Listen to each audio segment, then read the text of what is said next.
Assalamualaikum warahmatullahi wabarakatuh. Assalamualaikum. Saya nak tanya, apakah hukum kita talfiq mazhab? Talfiq mazhab, apakah masuk talfiq mazhab dan apakah hukumnya?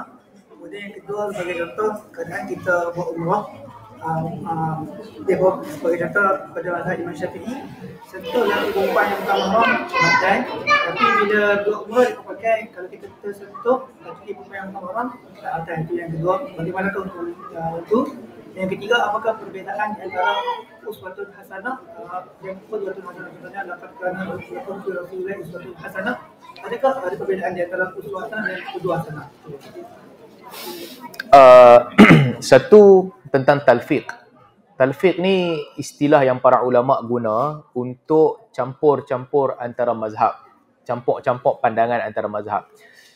Dr. Mazli punya thesis master dia pasal talfiq.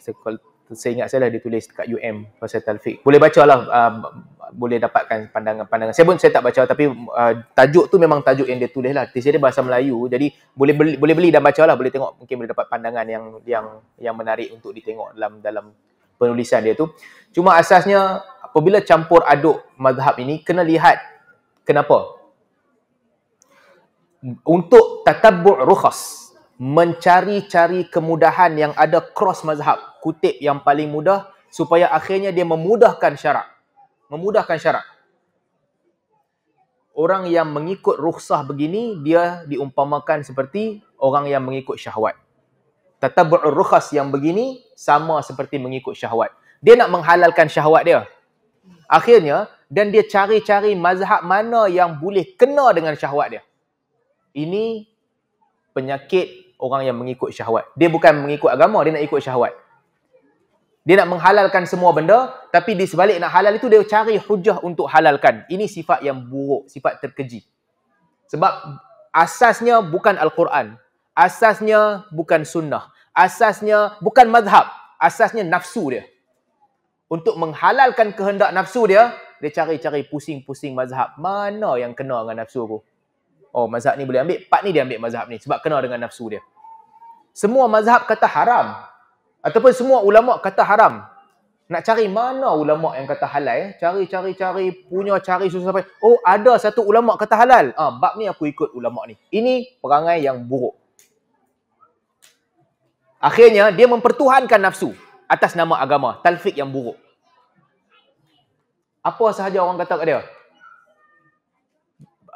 Bank konvensional haram contohnya. Tak boleh guna bank konvensional, haram. Dia, aku dah lama simpan dalam bank ni, tak mau nak tukar pergi kepada bank Islam. Dia kata, susahlah tukar bank Islam. Dia ada dua pilihan. Satu pilihan, orang kata pasal apa haram? Sebab dia melibatkan riba dan sebagainya, dia haram. Satu pilihan adalah, tukarlah. Kalau dia tahu haram. Insurans sebagai contoh lah. Insurans. Katakan insurans yang memang ada unsur perjudian. Tukarlah kepada takaful. Tak boleh tukar, dah start. Tahun depan tukar kepada takaful. Tapi dia malah. Dok, kalau bayar insurans 450, takaful 500. Dia ada beza RM50, dia malah. Kalau beli rumah, buat loan rumah dengan bank ni, dia tak ada service charge apa semua. Tapi pergi kepada perbankan Islam, dia ada 1,000 contohnya, service charge. Pembiayaan Islam dia kena bayar lebih 1,000. Dia tak mau bayar 1,000. Ataupun dia tak mau takaful. Kerana pada dia tak menguntungkan, lebih baik pilih insurans lagi untung. Dia nak buat begitu.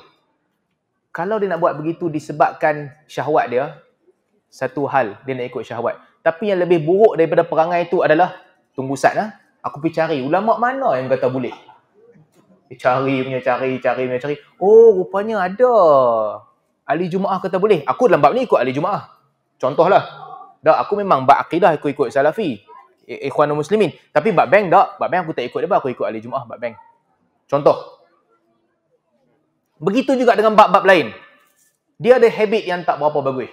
Mengakulah habit dia tak berapa bagus. Habit saya tak bagus. Saya kena tinggal. Saya bagi contoh rokok.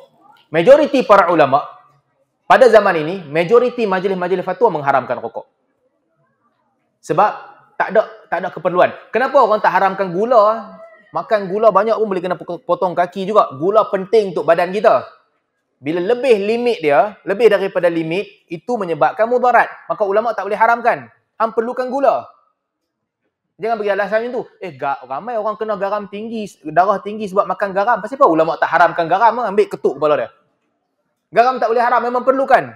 Tapi rokok, tak ada. Tak ada orang kata, rokok ada keperluan juga. Kalau tak larat, ni cerita wayang. Majlis-majlis fatwa telah mengharamkan. Pakar-pakar kesihatan sebut, tak ada manfaat. Tak ada langsung manfaat. Adalah 3-4 orang, dah rokok ada manfaat. Mana punya syekh dulu, dia kalau baca kitab, dia tak boleh fokus. Dia lupa, dia tak nampak. Dia kena sebatang, mata cerah.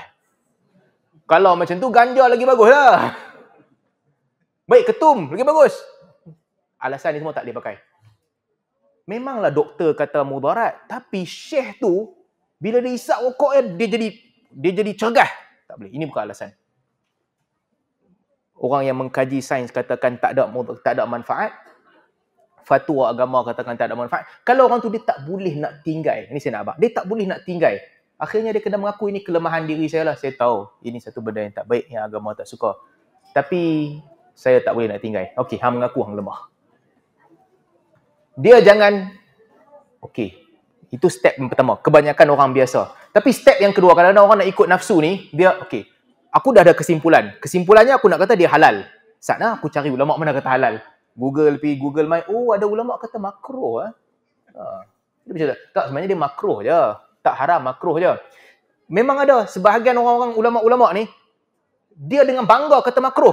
Sebenarnya tak haram, makruh sahaja. Dia buat macam makruh tu benda yang bagus dan seronok untuk dibuat. Ini talfiq yang kena berhati-hati. Talfiq bukan untuk mengikut hawa nafsu. Sebab itulah, kalau mengikut sunnah Nabi SAW, mana mazhab yang lebih dekat dengan sunnah, itu pertimbangan dia lain. Sunnah yang paling mudah dalam bab ini, itu pertimbangan dia lain. Tapi kalau dia letakkan hukum itu, asas dia nak ikut nafsu dia cari-cari mazhab, ini talfiq yang tak baik. Dalam masa yang sama, kalau ada keperluan, majlis-majlis fatwa melakukan talfiq. Majlis-majlis fatwa memikirkan keperluan ummah, keperluan ekonomi negara, mereka melakukan talfiq. Ini bukan untuk mengikut syahwat, tetapi ada banyak pertimbangan lain untuk menjadikan kehidupan orang Islam ni tidaklah jatuh dalam keadaan yang memudaratkan mereka. Dia beza antara menyelamatkan orang daripada mudarat ataupun mengikut syahwat masing-masing. Sama juga dengan kes sentuh laki dan perempuan tersentuh. Dalam mazhab Syafi'i, ini cerita dia panjang lah, sentuh batal wuduk ataupun tidak. Aula mastumun nisa falam tajidu ma'an fatayammamu. Kalau kamu dah sentuh perempuan, kamu tak jumpa air, hendaklah kamu bertayamum. Maksudnya kalau jumpa air, dah sentuh perempuan, kena wuduk. Sentuh siapa? Para ulama khilaf. Majoriti ulama mengatakan mahram sentuh tak batal wuduk. Sentuh mahram tak batal wuduk. Selain daripada mahram, batal wuduk. Isteri masuk mahram ke tak masuk mahram? Dalam mazhab Syafi'i, isteri bukan mahram lah. Kalau mahram, macam mana nak kahwin dengan dia? Jadi sentuh isteri, batal wuduk. Hambali dan Hanafi kata, isteri memanglah bukan mahram, tapi sentuh isteri tak batal wuduk lah, dah isteri. Dan hadis-hadis menunjukkan Nabi SAW tidur pernah sentuh isteri Nabi, Nabi solat tahajud, kaki Aisyah melunjur, Nabi tolak kaki pergi tepi, menunjukkan Nabi sentuh isteri, tak batal wuduk. Tengah solat pun boleh buat. Itu Hambali dengan Maliki. Mazhab Syafi'i kata tak. Walaupun riwayat hadis menunjukkan Nabi sentuh, mungkin berlapik. Mungkin berlapik atas selimut kan Nabi ubah. Tapi hakikatnya tak boleh. Batal wuduk.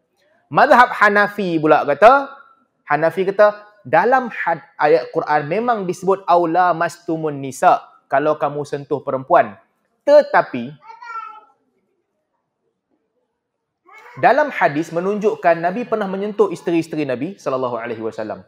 Dan perkataan sentuh boleh bererti sentuh betul. Boleh bererti hubungan kelamin. Kiasan kepada hubungan kelamin. Jadi ayat itu bererti kiasan kepada hubungan kelamin. Kalau kamu bersama dengan perempuan, ketika itu kamu kena wuduk. Kalau tidak, sekadar sentuh, itu okey. Ayat yang sama. 3 mazhab berbeza pendapat. Jadi, pengikut mazhab masing-masing, dia pegang mazhab masing-masing lah. Bagi orang yang berpegang dengan pandangan Hanafi, dia tersentuh perempuan, tak batal lah wuduk dia. Bagi orang yang berpegang dengan mazhab Syafi'i, wuduk dia batal. sentuh isteri macam mana? Masih lagi berbeza pendapat. Cuma apabila ada mudarat, ada keperluan, kalau dia tak ikut mazhab yang lebih mudah, hidup dia akan susah. Ini bukan mengikut-ikut syahwat ataupun mencari-cari kemudahan. Dia pergi tawaf dengan ramai orang nak pergi tawaf. Kalau batal wuduk, susahlah hidup dia. Susah hidup dia, berapa kali dia nak pergi ulang-ulang ambil wuduk, tersentuh. Ambil wuduk, tersentuh. Bila ramai orang, maka di sini para ulama mazhab Syafi'i, mereka memilih untuk mengikut pandangan-pandangan yang tidak popular dalam mazhab Syafi'i untuk mengatakan yang sentuh dalam situasi begini tidak membatalkan wuduk. Ada keperluan, mudarat. Jadi ini satu benda yang diperbolehkan. Sebab bukan macam talfiq yang kita sebut first tadi, untuk mencari mengikut syahwat. Untuk ikut syahwat sendiri. Tapi ini untuk memudahkan urusan ketika mudarat. Dalam agama ada kaedah yang penting dalam hadis Nabi SAW sebut, ad-din yusr, agama ini mudah. Apabila orang menyusahkan agama, berilah jalan keluar yang mudah. Itu untuk soalan yang kedua. Dalam isu ni, walaupun orang itu mengikut mazhab Syafi'i, tak ada masalah. Dia boleh. Tapi kalau dia ikut mazhab Syafi'i, ketika keperluan sahajalah, masa tawaf sahajalah. Lepas tawaf, kalau dia pergi kat disaji, dia nak bayak, perempuan tu pun nak bayak, tak tersentuh. Sama-sama nak bayak. Ini tak ada kena-mengena dengan tawaf. Batal wuduk dia kalau dia mazhab Syafi'i.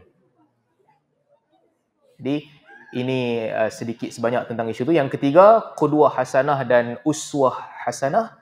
Saya kena baca, saya tak pasti. Kena tengok kitab tu, boleh tengoklah kitab tafsir apa yang ulama sebut. Di sudut bahasa, samalah qudwatan, uswatan, dua-dua telunjuk, contoh teladan. Tapi pendetailannya wallahu alam, kena tengok apa yang ditulis oleh ulama tafsir.